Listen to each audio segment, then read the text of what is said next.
네, 하나님 말씀을 다 같이 보겠습니다. 갈라디아서 3장 23절에서 29절까지입니다.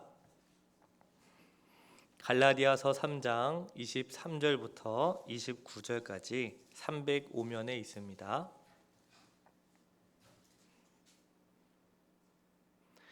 갈라디아서 3장 23절에서 29절까지 제가 봉독하겠습니다. 믿음이 오기 전에 우리는 율법 아래에 매인 바 되고 계시될 믿음의 때까지 갇혔느니라. 이같이 율법이 우리를 그리스도께로 인도하는 초등교사가 되어 우리로 하여금 믿음으로 말미암아 의롭다함을 얻게 하려 함이라. 믿음이 온 후로는 우리가 초등교사 아래에 있지 아니하도다.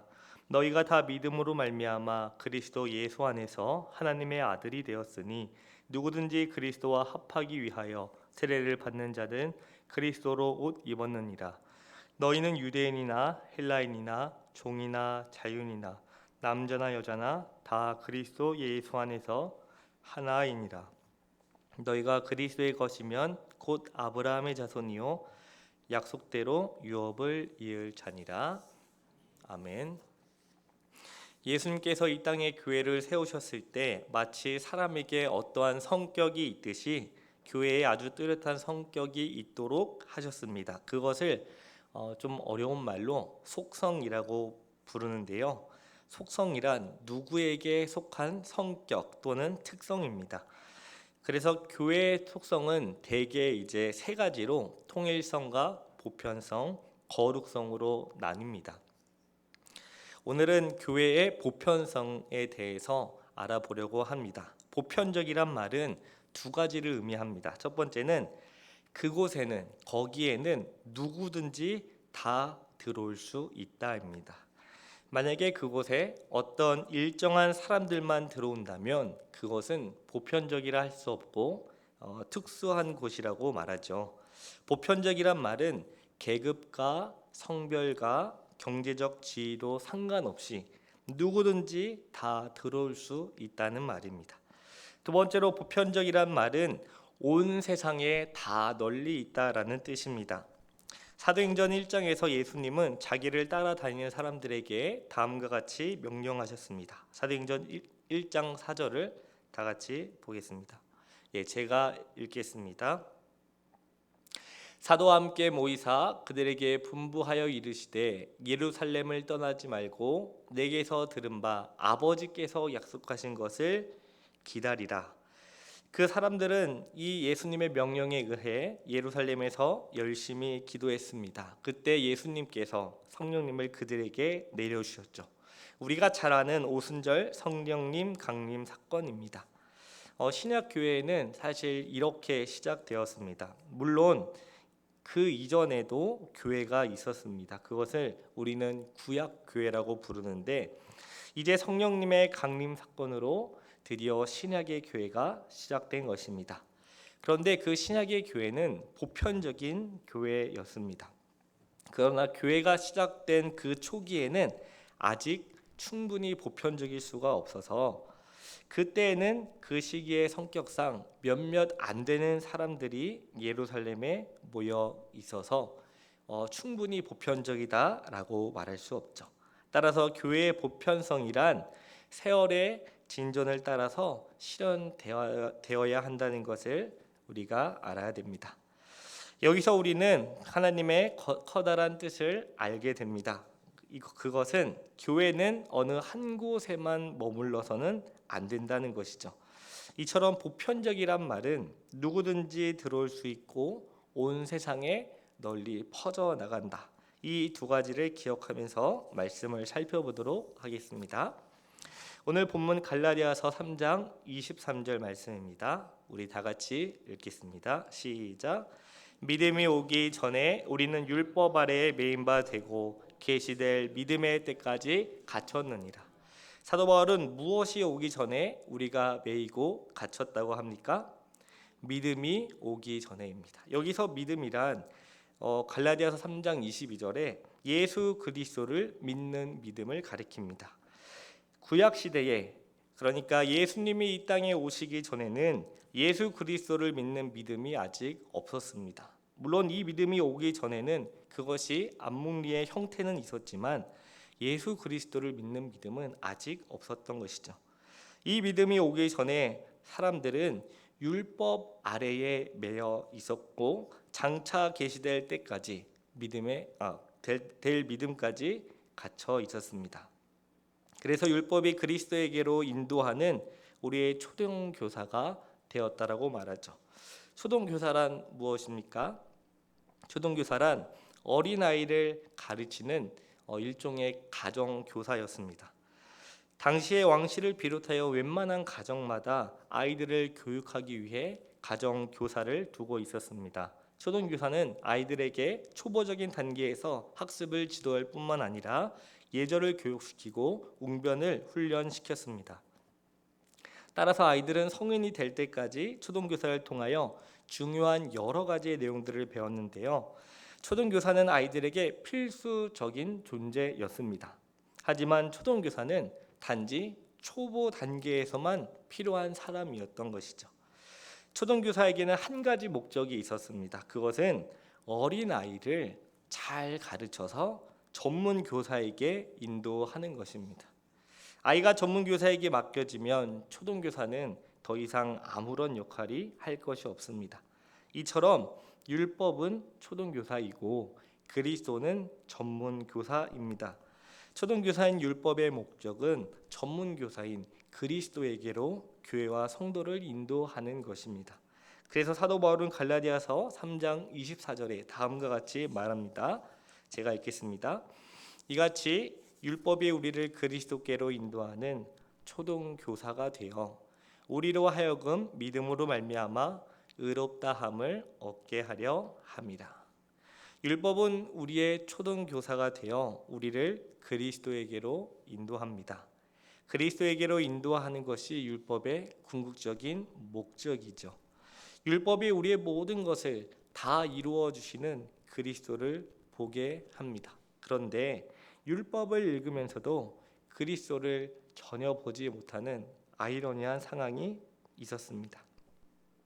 그래서 구약 시대에는 하나님을 경외하기 위해서 이스라엘 백성이 우선적으로 되어야 했습니다.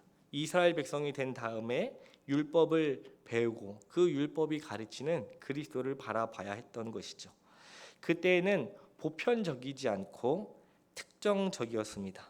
그때에는 누구나 다 되고 싶다고 하나님의 백성이 될 수 있는 것이 아니라 소수의 그리고 특정한 사람들에 의해 그들만 하나님의 백성이 될 수 있었던 것이죠. 그러면 이제는 어떻게 되었을까요? 갈라디아서 3장 25절입니다. 우리 25절 말씀을 한 목소리로 다 같이 읽겠습니다. 믿음이 온 후로는 우리가 초등교사 아래에 있지 아니하도다. 믿음이 온 후에 우리는 더 이상 초등교사 아래에 있지 않습니다. 율법이 초등교사라면 여기서 말하는 믿음은 전문교사입니다. 일단 전문교사를 만나면 다시 초등교사의 보호 아래 놓일 필요가 없듯이 이제 믿음을 만나면 더 이상 율법의 속박과 구속 아래 놓일 필요가 없게 되죠. 물론 우리가 초등교사 아래 있지 않다고 하여 율법의 가치가 완전히 사라지는 것은 아닙니다. 초등교사는 초등교사대로 여전히 가치가 있는 것이죠. 우리는 초등교사의 가르침의 기초로 전문교사의 가르침으로 나아가고 전문교사의 가르침에 의지하여 초등교사의 가르침을 더 잘 이해할 수 있기 때문입니다. 전문교사가 온 이후에도 초등교사의 가치, 그 율법의 가치는 여전히 남아있는 것이죠. 중요한 것은 초등교사의 보호에만 머물러서는 안 된다라는 것입니다. 옛날에는 이스라엘 백성들이 되어야만 했습니다. 이스라엘 백성이 되어서 율법이 지시하는 그리스도를 바라봐야 하고 그래야 하나님의 백성이 될 수 있었습니다. 그런데 이제는 구약 시대와 같이 이스라엘 백성이 됨으로써 하나님의 백성이 되는 것이 아닙니다. 믿음이 온 후에 우리는 예수 안에 있는 믿음으로 말미암아 하나님의 자녀가 되었습니다. 하나님의 아들이신 예수 그리스도께서 우리들을 하나님의 자녀가 되게 해 주신 것이죠. 그러므로 이제는 유대인과 이방인 사이에 차별이 없어졌습니다. 이제는 유대인이라고 특별히 하나님의 백성이 아니고 또한 이방 사람이라고 해도 그 사람이 정말로 예수 그리스도를 믿으면 그 사람도 똑같은 하나님의 자녀요 하나님의 백성이 될 수 있습니다. 유대인뿐만 아니라 우리도 동일하게 하나님의 자녀가 되는 것이죠. 갈라디아서 3장 28절 말씀입니다. 제가 읽겠습니다. 너희는 유대인이나 헬라인이나 종이나 자유인이나 남자나 여자나 다 그리스도 예수 안에서 하나이니라. 여기서 헬라인을 모든 이방 사람들의 대표자로 이야기하고 있습니다. 따라서 유대인이나 헬라인이나 라는 말은 온 세상 전체를 포괄하는 말인데요. 그러니까 모든 이방 사람이든지 유대 사람이든지 상관없이 이제는 그리스도를 믿는 사람들은 모두 다 하나라고 이야기하는 것입니다. 한마디로 보편적이다라고 말하는 것이죠. 또한 그것은 종이나 자유자나 상관없이 예수님을 믿으면 다 그리스도 안에서 하나가 됩니다. 옛날에는 이 세상에 있는 사람들 중 어떤 사람들은 종, 노예였습니다. 남들에게 묶여서 그 사람이 하라는 대로 해야만 하는 사람들, 또한 어떤 사람들은 자유인이었어요. 그러나 이제 예수님 안에 있으면 종이나 자유인 같은 그런 구별이 사라진다는 것입니다. 기독교가 맨 처음에 우리나라에 들어왔을 때 우리나라에도 노비들이 있었습니다. 또한 상민들과 양반들이 있었죠. 그런데 그런 사람들에게 들려오는 이야기가 이제 그리스도 안에서는 양반도 없고 상민도 없으며 심지어 노비도 없다라는 것이죠. 이것은 신자들로 하여금 무력혁명을 일으키라는 말이 아닙니다. 오히려 그 사상과 그 제도의 근본적인 뿌리를 송두리째 무너뜨리는 것입니다. 따라서 하나님 앞에서 모든 사람이 다 동등하다는 의식을 우리는 가져야 합니다. 이제 그러한 차별은 예수 그리스도 안에서 믿음이 온 이후에 다 사라졌기 때문이죠. 그런가 하면 또 무엇이 없어졌습니까? 남자나 여자나 그런 차별도 없다고 합니다. 남자나 여자 모두 예수 그리스도 안에서 하나입니다. 요즘같이 남자나 여자 성별의 그 갈등이 심각한 적이 없는 것 같습니다. 그동안 여자라는 이유로 억눌려 살아왔던 것들이 이제 전세가 뒤바뀌죠. 그래서 남자들이 행동 거지를 똑바로 하지 않으면 한순간에 이제 날아가는 그런 상황들을 우리가 접하게 됩니다. 그런데 그들이 다 그리스도 안에서 동등하다는 이야기를 오늘 바울은 하는 것입니다.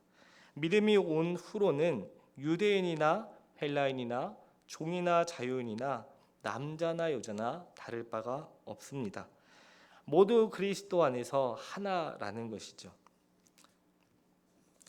여러분들 가운데 이런 생각을 한번 해보셨습니까? 우리 응급교회는 정말로 신분의 차별도 없고 그 종이나 자유인이나 경제적 지위나 그런 거 아무것도 없고 모두가 정말 다 하나라고 생각하십니까? 정말 우리 응급교회는 그런 모습들이 보이고 있습니까? 만일 그렇지 않다면 그렇지 않은 모습들이 우리들의 가운데 발견된다면 가능한 우리는 그것을 전부 다 없애버려야 합니다. 교회는 하나인 공동체이면서 동시에 보편적인 교회입니다. 여기는 누구든지 얼마든지 다 들어올 수 있습니다. 나이 많은 사람이나 젊은 사람이나 어린아이나 다 들어와서 교회의 보편적인 성격이 잘 드러나야 합니다. 예전에 제가 학부에서 수업을 하다가 교수님이 이제 질문을 하신 적이 있어요. 너네가 만약에 이제 각 부서를 맡고 있다면 그 부서든지 또는 교회에 어떤 사람이 왔으면 좋겠느냐 이런 질문을 하는 것이죠. 그럼 대개 어떤 생각을 합니까? 저 같은 경우는 좀 그런 말 있잖아요. 인싸 같은 애들. 그 애들이 한두 명 들어오면은 나머지 그 친구들은 저절로 따라 들어오거든요. 그런 생각을 제가 가지고 있었어요. 왜냐하면 그때에도 우리 부서 아이들은 수가 굉장히 적기 때문입니다. 그런데 이제 교수님 막 여러 가지 질문들을 하고 대답을 하는데 이상하게 교회에는 우리가 전혀 기대하지 않는 사람, 때로는 좀 우리 교회 말고 다른 교회에 갔으면 하는 사람이 오게 되는 경우가 많이 있다고 합니다. 어느 날부터 우리 한국 교회가 뭐 전부는 그렇지 않지만 그 새로운 성도가 들어올 때 그 사람의 지위라든지 그런 능력을 더 보게 되는 것 같습니다. 또 어떤 한 성도가 어떤 이유로 떠나게 될 때 그 사람의 신앙과 그 사람의 성품을 보기보다 그 사람이 그동안 교회에서 어떤 헌신적인 일을 했는가, 얼마나 헌금을 많이 했는가, 그것을 고민하게 되는 것이죠. 교회 안에는 젊고 똑똑하며 능력이 많은 사람들만 모이는 것이 아닙니다. 교회 안에는 나이 드신 분이 있어야 하죠. 또한 나이가 어린 사람도 있어야 합니다. 돈이 많은 사람도 있어야 하고 반대로 돈이 없는 사람도 있어야 합니다. 이 말은 우리가 봤을 때 좋고 나쁘고 잘나고 그걸 떠나서 모든 종류의 사람들이 다 함께 있을 때 비로소 교회라는 것이죠. 우리 모두가 그런 의식을 가지고 교회의 교회됨을 드러내기를 바랍니다. 내가 교회의 한 부분이라는 생각을 가지고 교회의 일원으로서 교회의 됨을 나타내야 합니다. 우리는 교회가 하나된 공동체라는 사실을 말씀을 통해 배웠습니다. 우리가 하나 될 때에 세상 사람들이 우리를 통해 예수 그리스도께서 구원자임을 알게 되고 또 우리가 서로 사랑할 그때에 하나님께서 정말 이 세상을 구원하기 위해 그의 아들 예수님을 보내주셨다는 사실을 알게 된다고 말씀드렸습니다. 뿐만 아니라 오늘 말씀에 근거하면 우리 교회는 보편적인 교회입니다. 예수 그리스도 안에서 모두 다 하나요. 누구든지 모두 다 들어올 수 있는, 함께 신앙생활하고 함께 하나님을 예배할 수 있는 그런 교회가 우리 교회입니다. 그런 편에서 여기 오신 모든 분들을 주님의 이름으로 환영합니다. 그리고 축복합니다. 왜냐하면 그리스도께서 우리를 모두 하나 되게 하셨고 하나님의 자녀 삼으시며 백성으로 삼아 주셨기 때문입니다. 오늘 이 말씀을 기억하면서 우리가 교회의 교회됨을 드러내고 있는지 확인하고 어떻게 하면 우리가 주님 안에서 하나요, 그 어떠한 차별도 다 그런 구별도 다 없앨 수 있는지, 그리하여 주님 안에서 하나됨이 얼마나 소중하고 복된지를 드러내는 우리 모두가 되기를 바랍니다. 우리 말씀을 기억하면서 우리는 모두 예수 그리스도 안에서 하나요 동등함을 알게 하옵소서. 또한 어떤 차별 없이 누구든지 다 들어올 수 있는 교회 공동체가 될 수 있게 해달라고 말씀을 기억하면서 다 같이 기도하겠습니다. 사랑과 은혜가 많으신 하나님 아버지, 오늘 이 말씀을 통하여 우리는 모두 예수 그리스도 안에서 하나임을 알게 하옵소서. 또한 어떤 차별 없이 누구든지 다 들어올 수 있는 그런 교회 공동체가 될 수 있도록 인도하여 주시옵소서.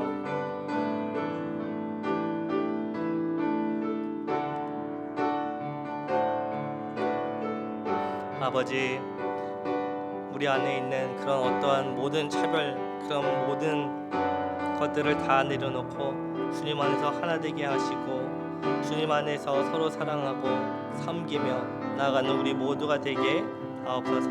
아버지, 우리의 힘과 능력으로 이 모든 것을 이룰 수 없습니다. 유지할 수 없습니다. 아버지께서 우리와 함께 해주시고 우리를 도와주시며 인도해 주시고 주님께서 주시는 은혜와 사랑으로 우리가 서로 아낌없이 사랑하고 서로 한 명이라도 소외되지 않게 돌아보며 하나됨을 이뤄가게 하옵소서. 우리가 서로 하나됨을 확인할 때 주님 안에서 기쁨과 감사와 만족함을 누리는 우리 모두가 되게 하옵소서. 아버지 감사합니다. 주님께